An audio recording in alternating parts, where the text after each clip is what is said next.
Pois é, agora vamos dar continuidade à nossa aula de Psicologia da Educação, né?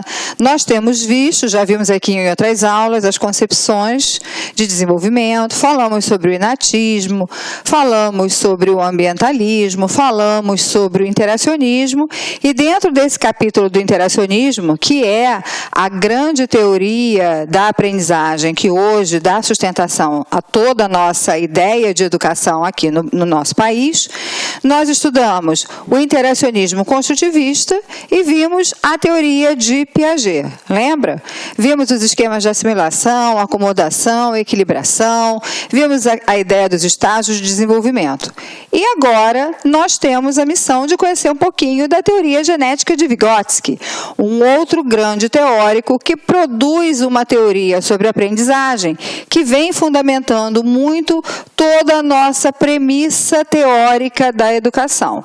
Lembra que eu estou falando sempre dessa questão mais teórica, porque a gente sabe que na prática, no dia a dia das escolas, acontecem muitas coisas, é tudo muito misturado. Mas os estudos de Vygotsky fazem parte. E preste atenção você aí do outro lado, tá? Porque os concursos públicos, eles vêm caprichando muito nessa questão, que é a questão da aprendizagem. Então, alguns chamam mais atenção para a teoria piagetiana, outros chamam mais atenção para a teoria vigotskiana e outros ainda trazem a teoria valoniana, que nós ainda estudaremos numa outra aula, ok? Então, hoje é Vygotsky, com certeza um teórico extremamente importante, que a gente vai começar a discutir neste exato momento, ok? Então, vamos lá. Bom, então, hoje, Vygotsky, neste momento, vamos conhecer quem foi esse autor, tudo que ele produziu e o impacto dessa produção nas questões da educação. Então, está aqui, teoria sociocultural, Lev Vygotsky, ele nasceu em 1896 e morreu em 1934. A gente já pode fazer aqui uma conta rápida e ver que ele morreu muito novo, né? Então, ele morreu com 37 anos, 37 para 38 anos, essa aqui é a foto de Vygotsky. Mesmo nesse espaço curto de vida dele, ele produziu muita coisa que a gente vai conhecer agora, tá? Então, ele viveu na União Soviética, saída da Revolução Comunista de 1917, e, portanto, ele tem, sim, uma influência marxista nos seus trabalhos. A influência de toda a produção de Karl Marx está presente na teoria que ele cria. Ele desejava reescrever a psicologia e construir uma teoria da educação que fosse adequada ao novo mundo e que tivesse, com isso, um olhar diferenciado da psicologia anterior. Então, uma das primeiras coisas que Vygotsky fez foi pegar toda a produção da psicologia anterior, estudá-la e reescrevê-la sobre uma outra ótica, que era uma ótica que trazia esses elementos que a gente vem falando do contexto sociocultural, que não estavam perfeitamente ou que não eram evidenciados nas propostas da psicologia até então. Então, ele teve tuberculose. A tuberculose se manifestou desde os 19 anos de idade dele, foi responsável pelo seu fim prematuro aos 37 anos de idade. Então, a tuberculose, a gente sabe que a União Soviética, a Rússia, é extremamente frio, um gelo danado, né? E não havia ainda tratamentos adequados e ele acabou sendo vítima da tuberculose. Vygotsky era de uma família que tinha um nível socioeconômico razoável, mas que, com toda a revolução e tudo que aconteceu, na perspectiva especialmente quando o Stalin vai para o poder, eles perdem tudo. E, na realidade, aquecimento não existia na casa, então a tuberculose ela assolou várias pessoas da sua família, tá? Inclusive ele mesmo. Toda a produção de Vygotsky só é, de fato, descoberta pelo mundo ocidental em 1960. Até porque a gente sabe que tinha uma cortina de ferro que impedia a passagem dos conhecimentos de um lado para o outro. E a partir de 1960... é que os estudos de Vygotsky começam, ainda que muito timidamente, a ser discutidos pelo mundo ocidental, ok? Então, veja só, ele morre em 37. Então, enquanto ele estava vivo, a produção dele não teve a atenção que merecia ter.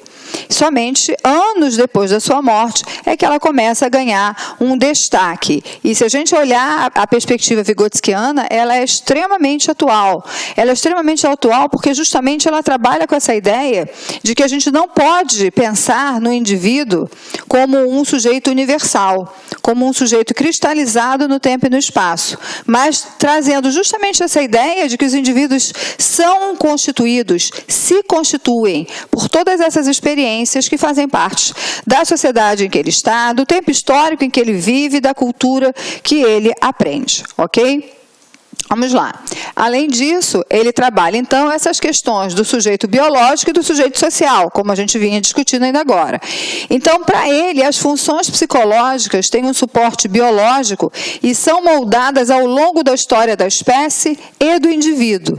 Então, quando ele fala da história da espécie, ele está falando da filogênese. Essa é uma palavra que nós já conhecemos do vocabulário piagetiano e também da história do indivíduo, ontogênese. Também conhecemos essa palavra do vocabulário piagetiano. Mas qual a diferença, então, entre os dois? É que, para Vygotsky, o sujeito biológico converte-se em sujeito humano pela interação social. E aí ele traz uma outra palavra para complementar essa ideia da filogênese e da ontogênese, que é a ideia da sociogênese. Então, na sociogênese, a gente entende que esse sujeito, esse bebê que nasce como um indivíduo biológico, ele se transforma num sujeito humano, ele se transforma num ser humano através da interação social. Então, são os outros, são os pares que fazem com que um sujeito se constitua como humano, como representante humano, não só na perspectiva biológica, mas especialmente na perspectiva cultural. Se a gente for recordar, talvez você lembre aí da época da sua faculdade ou do seu curso normal, uma história, que é uma história muito conhecida, muito discutida na esfera da educação, né, que serve para a gente iniciar essas discussões, que é a história de Amala e Kamala. Lembra das irmãs Lobo? Então, essas meninas, sabe-se que houve um acidente aéreo e o avião caiu na selva e os pais morreram e as meninas, pequenas ainda, sobreviveram a esse acidente e foram acolhidas por uma matilha de lobos. E aí, olha só exatamente exemplificando isso que Vygotsky traz para a gente. As meninas, acolhidas pela matilha, começam a desenvolver os mesmos hábitos de toda a matilha, que era dormir de dia, à noite caçar, andar de quatro. A linguagem dessas meninas não se desenvolveu. Isso mostra para a gente o impacto que essas questões da interação social têm no indivíduo. Como elas não tiveram esse contato com outros indivíduos da espécie dela, com outros seres humanos, elas tiveram uma interação social com lobos. E elas aprendem, então, com os lobos, aquelas culturas que são típicas daquela espécie e daquele grupo que é aquela matilha de lobos. Então, para a gente ver, o que Vygotsky já começa a dizer para a gente é o seguinte, olha, ninguém está dizendo que nós não somos seres biológicos, nós somos. E lógico que nós temos um impacto biológico em todas as situações da nossa vida, mas a gente precisa considerar que o papel da interação social e o papel da cultura que nos chega pela interação social, ela é determinante para que a gente seja o que a gente é hoje. Ela é determinante na nossa constituição humana. Então, diferentemente de Piaget, que falava para a gente das questões da equilibração como um princípio básico para explicar o desenvolvimento cognitivo, lembra que Piaget falava da equilibração? Então, você tinha esquemas mentais, então você tinha a assimilação e a acomodação, né? Então, na assimilação, o indivíduo até ampliava algum conhecimento, então ele tinha uma quantidade maior do mesmo conhecimento. E na acomodação, novas estruturas, novos conhecimentos. E dentro desse movimento ativo de assimilação e acomodação, os processos de equilibração que organizam as estruturas cognitivas. E, com isso, todo o desenvolvimento cognitivo, então, aconteceria. Então, o que Vygotsky parte de que premissa? De que o desenvolvimento tem que ser entendido como referência ao contexto social e cultural no que ocorre. E se eu tenho que olhar para o contexto social e para o contexto cultural, eu já tenho algumas ideias muito claras. Por exemplo, eu não posso esperar que duas crianças de uma mesma idade, que possam ter nascido no mesmo dia, mas que vivam em contextos sociais e culturais diferentes, tenham o mesmo tipo de desenvolvimento. Então, elas podem ter desenvolvimentos até parecidos, mas eu não posso esperar que os desenvolvimentos sejam todos iguais. Essa é a ideia da microgenética. Então, quando você vai olhando para essas gêneses de como nasce o conhecimento, de como a aprendizagem acontece, eu preciso de um olhar que seja um olhar o mais individual possível.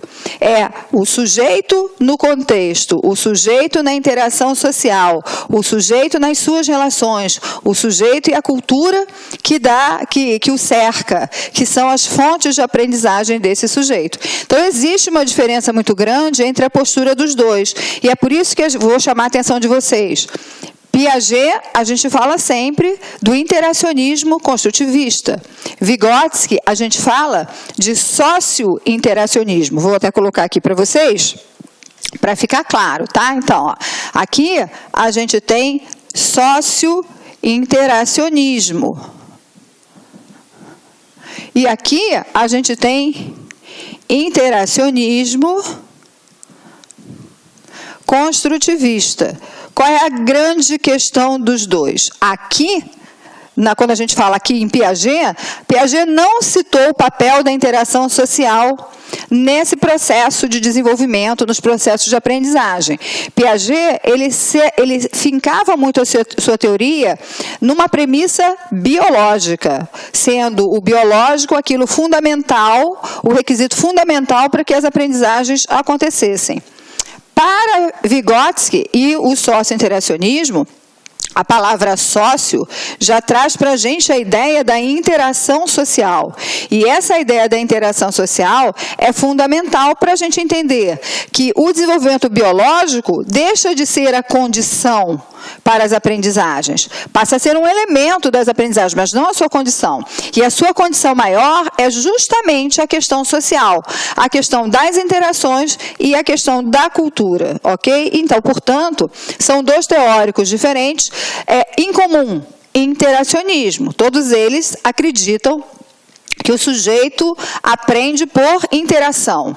A interação é um elemento importante, mas Piaget olhando a interação do sujeito com o objeto de conhecimento, tá? E Vygotsky, o sujeito na interação com outros sujeitos. E o que perpassa nessas interações, que são os aspectos, inicialmente, os aspectos culturais. Cada povo vai ensinar para os seus representantes mais novos, ou seja, os seus bebês, a sua cultura. Tem um filme muito interessante, vocês conseguem ver isso facilmente no YouTube, talvez você já tenha visto.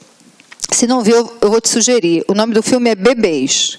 Bebês é um documentário que mostra, desde o nascimento, do parto, tá, até mais ou menos o primeiro ano de vida de 4 bebês de culturas diferentes.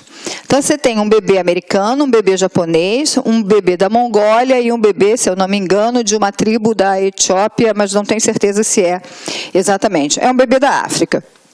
E aí, você vai vendo o que tem dessa perspectiva biológica, mas o quanto que as questões culturais, que são bem diferentes, porque são 4 locais completamente diferentes, né? E o quanto que essas questões culturais marcam o desenvolvimento das crianças, o quanto marcam as possibilidades de aprendizagem. Eu sugiro que, quando você tiver um tempinho livre, vá lá, veja Bebês. É um documentário francês, não tem quase nada para você... não precisa se preocupar com tradução, porque na realidade são os bebês atuando o tempo inteiro, então é linguagem de bebê, e aí não tem uma língua específica para ser entendida, mas eu sugiro que você veja isso, que você vai entender perfeitamente essa diferença que existe entre aquilo que é biológico e aquilo que é cultural. Então, a gente começa a discutir aqui alguns pilares da teoria de Vygotsky. Lógico que a teoria de Vygotsky é imensa, e a gente está fazendo aqui um recorte, que é um recorte para os concursos, e é um recorte para aquilo que nos interessa em relação aos processos de aprendizagem, a sua teoria da perspectiva da aprendizagem. Tá? Então, ele vai dizendo o seguinte: os processos ou as funções, tá, mentais superiores, você pode achar na prova a expressão processos superiores, funções mentais superiores, depende, tá? Então, habitue-se com as diferentes nomenclaturas para o mesmo tema. Então, esses processos, ou então funções mentais superiores, que são pensamento, linguagem, o comportamento que eu escolho ter, a atenção consciente, a memória voluntária e etc., têm origem em processos sociais e são a conversão de relações sociais em funções mentais. Então, o que o Vygotsky está dizendo para a gente é o seguinte: olha, essas funções mentais, o fato de eu pensar, o jeito como eu penso, a minha função de pensamento, é uma função que está atrelada às questões das interações sociais. E que, lógico, tem um impacto biológico sobre mim, mas que vem inicialmente nesse processo de relações sociais que eu vou transformando nas funções mentais. Ou seja, todas essas questões, quanto mais eu tenho contato com aspectos da cultura, quanto mais eu tenho contato com relações sociais, com outras pessoas que são diferentes de mim e que vão me ensinar coisas diferentes, melhor para o meu desenvolvimento. Então, como é que esse processo de fato acontece? Olha, gente, essa discussão de funções mentais superiores, ela é muito importante, ela é vital. Porque Vygotsky não trabalha com essa ideia de desenvolvimento cognitivo, ele trabalha com a ideia do desenvolvimento das funções mentais superiores, desses processos mentais. E esses processos mentais são justamente o que nos fazem ser uma espécie diferente das demais espécies. Então, por exemplo, se a gente pensar na perspectiva da fala, da linguagem, tá, com esse intercâmbio que a gente tem de comunicação, isso é uma função mental superior. Mas eu só aprendi, e você aí do lado só aprendeu, porque você manteve interações com outras pessoas que desde a época em que você era lá um bebezinho, estavam lá repetindo sons para você, estavam falando com você, estavam significando sons. Então você fala Gugu e a mãe diz assim: ah, falou mamãe, falou papai, não falou nada, né? Mas você vai nesse processo de significação. E aí o bebê vai começando a aprender este meio. Olá, meus amigos, minhas amigas, sou o professor Luiz Antônio de Carvalho e estou aqui para fazer um grande convite para você, você que vai prestar o concurso da Secretaria de Estado de Educação da Paraíba 2017. Nós aqui do Lá Concurso, nós preparamos um super curso online, um curso online com quase 100 videoaulas por apenas 10 parcelinhas de R$20, o melhor custo-benefício do mercado. E com a qualidade desse professor que você acabou de assistir, essa pequena aula aí, um trecho de uma aula demonstrativa para vocês conhecerem a qualidade dos nossos professores aqui do Lá Concursos. Valeu, galera! Então, espero vocês. Ah, já ia esquecendo, se você deseja esse material de apoio do professor dessa videoaula, clica aqui embaixo, nós temos um link que você pode fazer o download desse material gratuitamente no site do Lá Concursos. Bacana, pessoal? Então, espero vocês no nosso grande curso do Personal Coach, Lá Concurso, Secretaria de Estado de Educação da Paraíba, cargo de professor 2017. Forte abraço, espero vocês. Fui, tchau! Clique lá